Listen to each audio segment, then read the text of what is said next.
Hello guys and welcome back to another episode. In this episode we're going to be continuing on where we left off, and that is namely going to be connecting that cliff right there across over to the mainland and another cliff that's going to be located right here. Now the reason for doing this is because inside of that cliff is a creeper farm that we built in the last episode, and since I'm not currently using an elytra, I do want a way to get up there that isn't me scaling the side of the cliff with a water bucket. Now the cliff right here is going to be very similar to the one over there. We're going to have some sediment layers, a lot of moss, and overall the same color palette. Of course a different shape, but other than that it's going to be quite similar. Now the blocks of course will be the same gradient, so grey concrete, mud, into the deep slates, tough, and then stone. And after that we're going to get into the main portion, which is going to be the bridge. But that's still way off since the bridge is going to be using some of the newer blocks that I don't have access to at the moment, so we're going to have to travel far off in that direction and hopefully find some of the new biomes, which will give us access to stuff like pale wood and pale moss, and also the new dried grass, which I think is a pretty cool block that I haven't really used before. Now, since the palette is so similar, I did actually have most of the blocks lying around, since for some reason I got way too many last time around. Now, I did have to go get some blocks, for example 25 stacks of smooth stone, which was a bit of a hassle since, well, it is readily available, but I don't have access to a beacon yet, so that did limit me a little bit to manual digging. Now with that said, the rest has just been rummaging through these chests here and the ones over at the village. So without further ado, I think we might as well get into the building here of the first cliff. So let's get to it.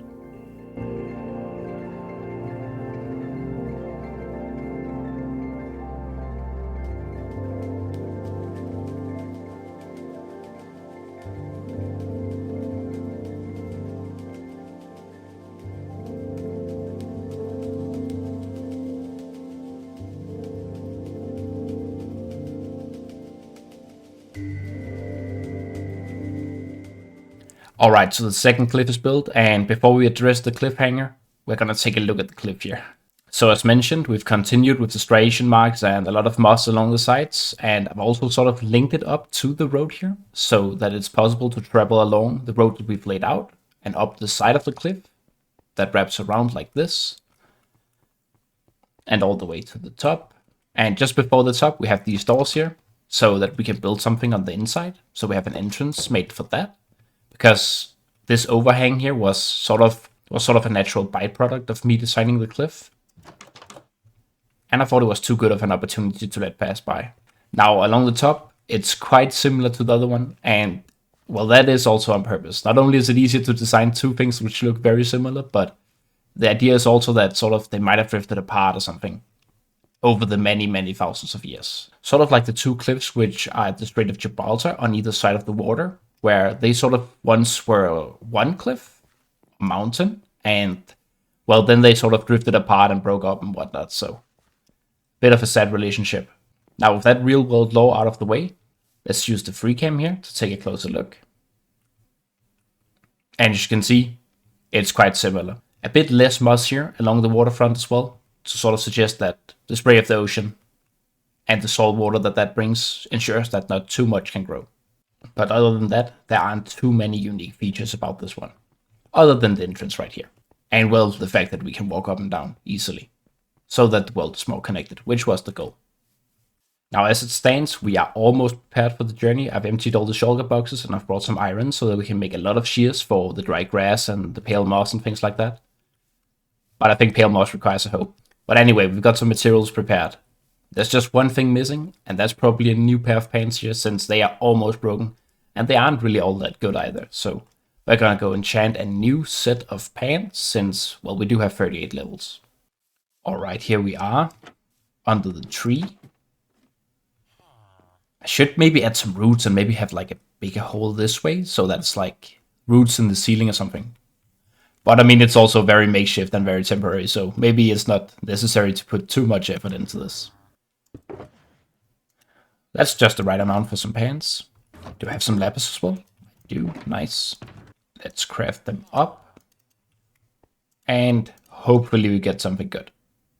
We certainly aren't getting something good here because there's not enough bookshelves. Oh, okay, that's because of the torches. Because I could have sworn that I had done this previously. That is actually really bad as well. Let me just go enchant a shovel. Alright. Let's see what we get now. Protection 3. That's fine. I can live with that. And we have an animal as well, actually. So could we do this? Let's do that. Protection free and breaking free. I feel like that's pretty good. We'll take that. Now with that, I think we're all set for the journey. So let's head over to the fishing man and set off into a boat.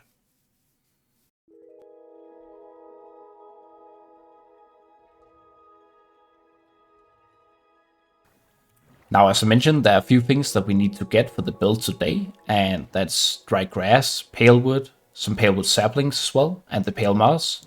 But I would also really like some dripstone, because I really need to set up a farm, and I need something to sort of start up that farm with. I only know of one dripstone location, and I've almost dug that empty over the course of building all the things that we've built here. So that would come in really handy. So hopefully the journey is long enough that we manage to find some dripstone, but also not as long as when we had to go get slime blocks, because that was like 20,000 blocks away. It's also kind of nice to see the local sort of landscape that we have around the base. This small island right there is actually quite noteworthy, I think. It has like just the perfect size for a small outpost with like a small castle or something. That would look pretty cool. I wonder how much of this I've actually explored, because I have explored south a little bit, but that's way over there, like a couple of thousands that way that we've explored south. So hopefully this is all fresh terrain that we're loading. I definitely feel like this is fresh terrain. I don't think I've seen this before.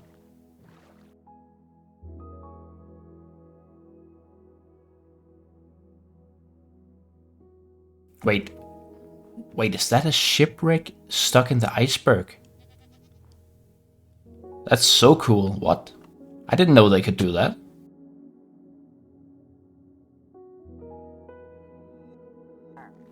Ooh, the fairies. Nice. I'll come back for you one day. A goat horn. Isn't that also the good one? It sounds really cool. An igloo. Surely this one has a basement. Anything here? No. Oh, but there is one here. Let's take a look. Maybe we should cure him. Because what is a golden apple gonna do? Here you go, buddy. You can be free, I guess. Ooh. We need to get these here.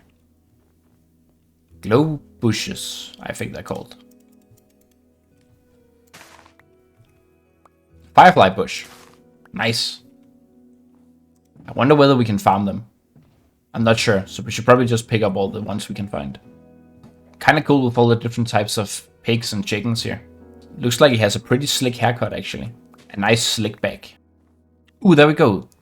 I think there's dripstone over there. Now we can safely find the pale forest. Okay, this is also the perfect spot for a bridge. Like, such a big frozen river down here. Looks a bit like Norway or something. With the fjords. I mean, I guess we might as well pick up as much as we can while we're here. This is a pretty good spot.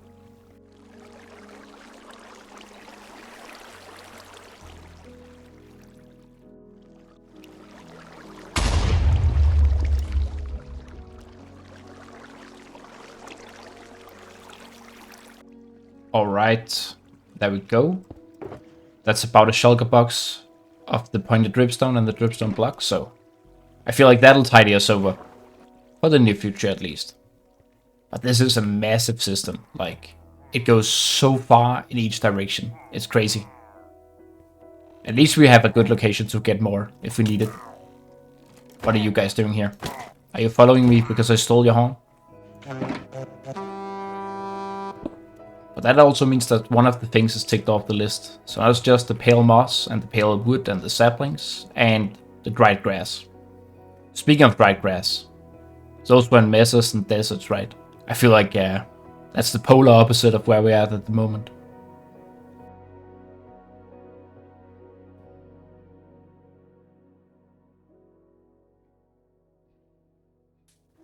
Finally, we're out of the snow.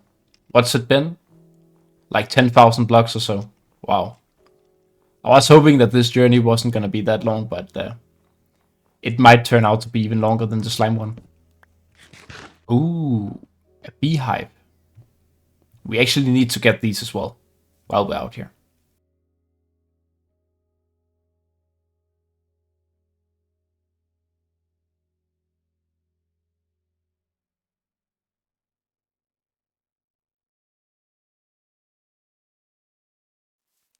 There's just something about these big plains with like mountains and forests and all that right beside it. Looks so aesthetic. I should probably go pick up some obsidian here, just so I have a chance to get home at some point. I am not doing the trek back again, in the overworld at least.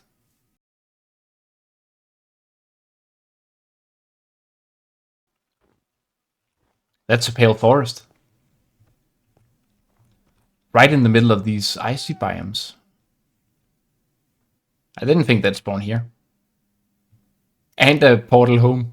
Well, we can't take that one. We need dried grass still, but... Okay, at least we can get the moss and stuff.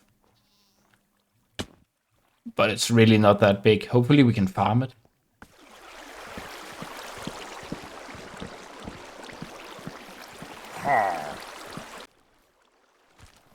Oh! Hello. Do I just hit you? It's going to this tree? I guess that's the creaking heart then. Okay, it's right there. Maybe you can't kill them. Ooh, no, no, no, no, no. Don't do that. Don't do that.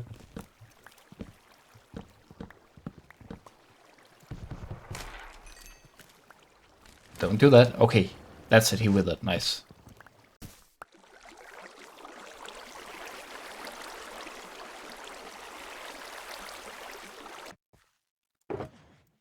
Alright, so that's a little bit of everything. We have some saplings, and we got a creaking heart as well. So, if we need anything else, I think we can just get it. And a flower wouldn't hurt either. Let's get going. Let's try to find a desert. And not get stuck here in the snow.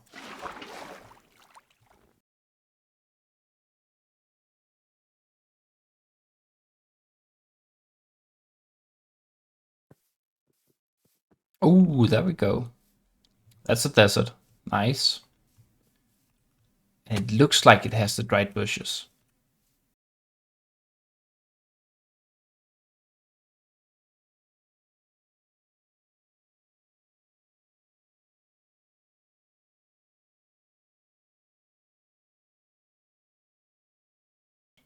Alright, so we've picked up a little bit here, just under a stack of each, and I've just read up on it, and it turns out we can farm it from here, so we don't really need to get any more. So if that's set, I think the journey is at the end, or the first half. Now we just gotta go back home.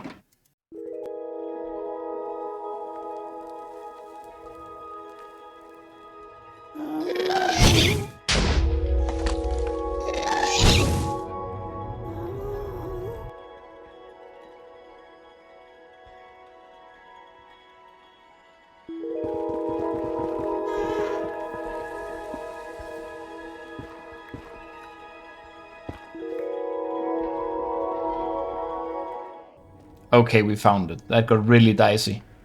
I was almost running out of food and like there was blazes and all sorts of stuff, but we made it back safely.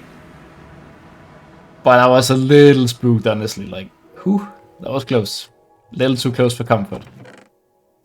Alright, so we're back to the two cliffs here, and before we build the bridge, we need to gather the materials for it, and a part of those materials are going to be copper, which I've tried to gather as we went along on the journey. Now, we do need the copper to be in a specific weathered state as well. And that means that we'll need some honey in order to ensure that it gets waxed. So we're gonna have to make a bee farm. We did have a small makeshift bee farm over by this flower shop. But, I mean, the bees were roaming wild and I had to constantly stock up on new bees because they were just leaving and flying away. I think I remember us having seen bees out on the ocean. And I was wondering where they came from, but it did become apparent at some point that it was my bees leaving for, well, greener pastures. Now, with that said, we did have some beehives here, which were freshly stocked, so I've moved those, and we have those right with us, right here. Now, they're not entirely stocked, but I think it'll do. And in addition, I've also, as you can see, gathered the rest of the materials. Now the place we're gonna build it is inside this cliff, so that means that both of our cliffs now have a bit of a purpose. I sadly don't think I can activate both farms at once, so we're gonna have to be limited to either or, but as we run around then we'll probably get enough honey from this anyway. Now, as apparent by how the items were laid out in the shulker box, we are following a tutorial, so there's no great innovation from my side here. So without further ado, I'm gonna pop in here and let's build a bee farm.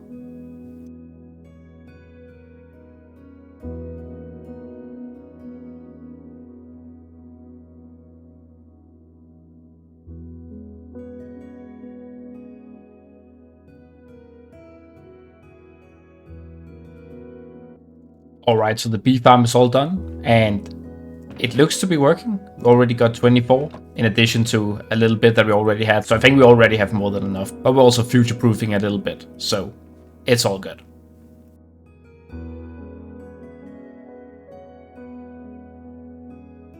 Alright, so it's time to gather the rest of the blocks, and we probably have a lot of the blocks that we need right here in the chest, in addition to those that we already gathered on our journey.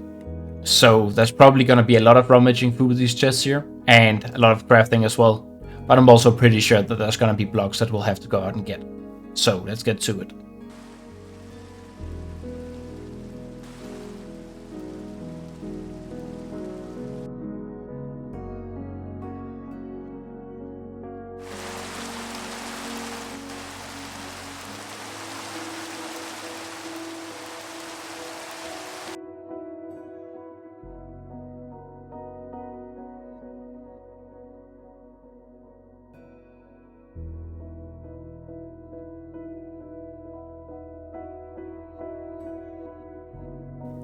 Alright, so that is all the materials gathered, and they are loaded up in these 6 shulker boxes here, with one of them just being for the tools. Now, if that all said and done, it's time to talk a little bit about the bridge here, and the idea is that we're going to be building 2 pillars, which are going to stick out of the water, and then we're going to have 3 arches that connects the pillars to the cliffs and to each other, and then a nice, smooth, flat walkway, which will take us from one cliff to another. We're again going to be using things like deep slate and grey concrete on the pillars, especially below the water and just as we cross up. But we're also going to be using the deep slate brick variant, sort of to suggest that it's more of a man-made building compared to the natural cliffs here, where we have utilized some smoother textures. And let's take a quick sleep. Now, with that out of the way, the pillars are going to be using the same sort of color scheme as we've done here, so things like andesite and smooth stone will be involved. But it's also going to be a lot of the stone brick variants and cobblestone and things like that, sort of to keep the idea that it is, more man-made compared to what we've built on those 2 cliffs here. Naturally, we're also going to be sprinkling in some wear and tear on the bridge. So, for example, we're going to be using some of the copper grades, which will have been weathered. And we're also going to have some darker patches under some of the overhangs, sort of to suggest that there are some paths that the water takes, which will leave some wear and tear as well. Now, with all that said, let me pick up the shulker boxes here. And I think we can get to building. So let's go.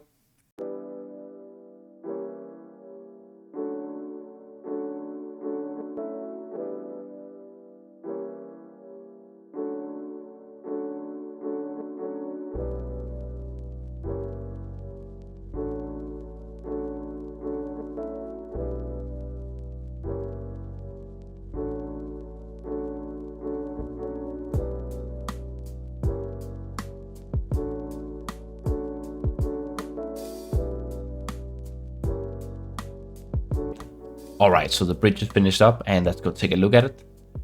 So as mentioned, pallets were very similar to the cliffs that we've built as well. We just added a few more bricks in, so it looked like it's something that's man-made and not natural looking.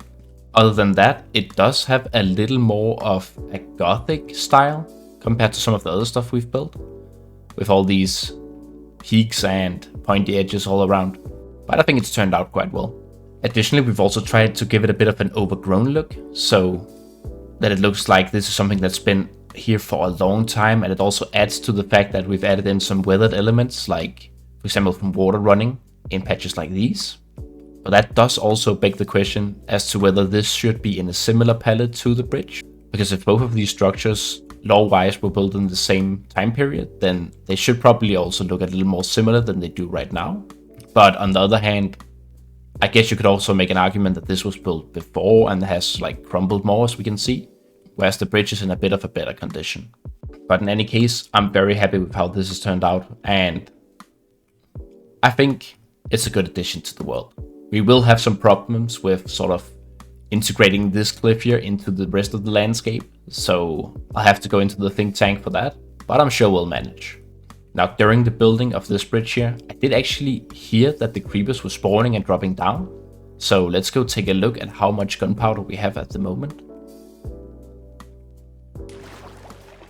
Here we are, and we can see they are still dropping down, and that is way more than what I expected. Wow, we only used to have like 5 stacks in each chest, but now we're going to be able to get a lot of TNT. So in the next episode, we're going to go TNT strip mining in the nether for netherite so we can upgrade our tools. And perhaps also get a beacon. But in any case, I'm very happy with how this part of the world has turned out, and I feel like my ideas for what I intended has come to fruition, so that's good. So without further ado, I want to thank you guys for watching, and take care, and I'll see you in the next episode.